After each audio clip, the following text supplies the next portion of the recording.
Inkare, čiamai! Štai kur tu, Briusai, pagaliau. Turime svečių. O pačiu laiku, drauguži. Jau surėjom užkandžius, o aš vis tiek išbadėjęs. Norėjom kelpuotą.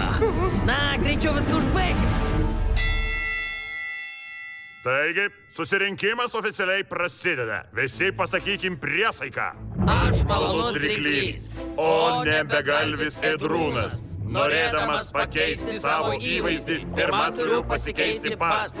Žuvis, draugai, ne ėdalas. Išskyrus smirdžius delfinus. Delfinai? Taip, jie manosi tokie mėly. Pažvelkite, šokinėjantis delfinas. Kas nešokinės tas? Gerai, šiandien aptarsime 5-ąjį punktą. Atsivesti draugų žuvų.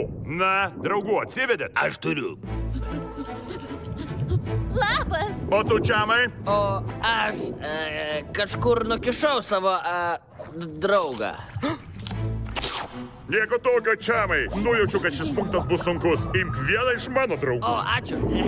Dabar būsi čiamo bičiuliukas. Aš kalbėsiu pirmas. Sveiki. Mano vardas Briusas. Sveikas, Briusai. Jau 3 savaitės neėdžiau žuvų. Prisiekiu savo gyvybę ir kelionę į žuvienės katilą. Tu įkvėpi mus visus. Amen. Gerai, kas toliau? Aš! Taip, mažylė stovinti pirmoje eilėje. Lauk čia. Sveiki, aš Dorė. Labas, Dorė. Na ir turbūt žuvies iš vis nevalgiau.